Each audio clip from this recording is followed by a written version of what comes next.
Major banks and brokerage firms were exempt, and the new order only dealt with any future bailouts. And those were to be on the honor system. What gets people upset, and rightfully so, are executives being rewarded for failure. AIG, Bank of America, and Citigroup, which have received billions in bailout money, don't fall under this plan. Only banks negotiating future agreements with the government will be restricted. But this appears to be built on an honor system, and White House Press Secretary Robert Gibbs had a hard time explaining how enforcement would work. Well, let me get, I will get clarification from Treasury on that. Generally speaking, this is already the biggest liar and the biggest disappointment that we've seen in recent history. And again, qualitatively beyond the rather low standards set by Bush the Elder and Clinton in terms of delivering on promises. Bottom line, Obama is a fantastic actor and an even better liar. His track record is clear. He has done the opposite of everything he told the people he would do. They'll make up one lie after another. And if you believe these people, knock yourself out. I don't believe a word they say. Within 1 month of the passage of the first banker bailout bill, the press reported that over $5 trillion had just disappeared out of the U.S. Treasury. By December, the amount of money that had been stolen had reached $8.5 trillion. The leadership of both political parties circled the wagons and would not discuss where the money had gone. In the Fed! In the Fed! In the Fed! In the Fed! Informed Americans protested the private Federal Reserve System at all 38 of their regional governorship offices. Arrest Bernanke and Paulson! Arrest all the criminals that stole the banker bailout money! It was refreshing to see people standing up against the real power structure, not being distracted by the elite's frontmen like George W. Bush and Barack Obama. We traveled to Dallas, Texas to cover We the People taking on the real enemy.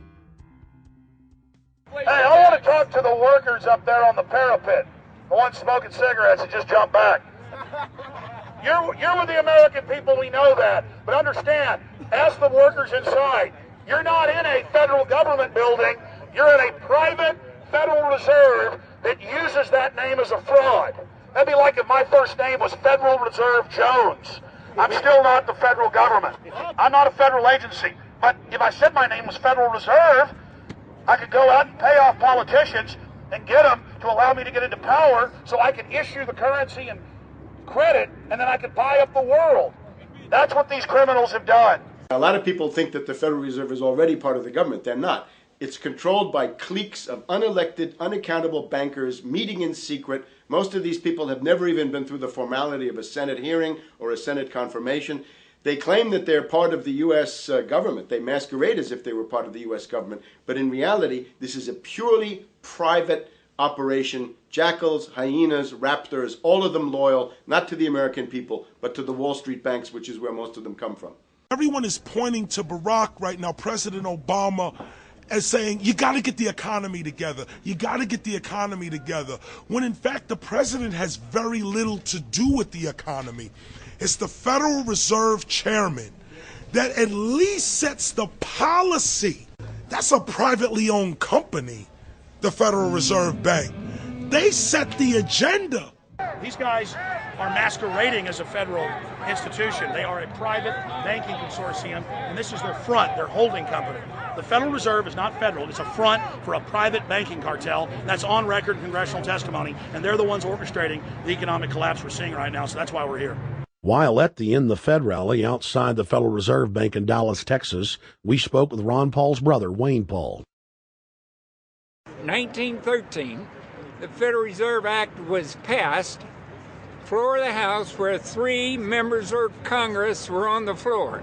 At that time, they only needed a majority of votes to pass it. So in 1913, the Federal Reserve Act was passed. 20 years later, 1933, under Roosevelt, the United States was declared bankrupt. And in 1933, the Federal Reserve private bank says, okay, USA, what are you going to pledge as collateral on the debt you owe me? What happened by 1936? Does anybody know? We instituted Social Security system, and you and I and our children and our children's children were pledged as collateral on the debt of our government to the Federal Reserve. And that's where we're at today. It took 20 years to make this country bankrupt, and since then, our government has operated under emergency powers of our government. It is not the president that makes the decision in this country. It's the Secretary of Treasury who turns around and is put in there by the Federal Reserve to manage the bankruptcy. We've been in bankruptcy ever since. So to print $700 billion and to give it away, how do they get away with it? The manager of the bankruptcy is told by the Federal Reserve this is the way to go. That's where we're at today. Yes, we should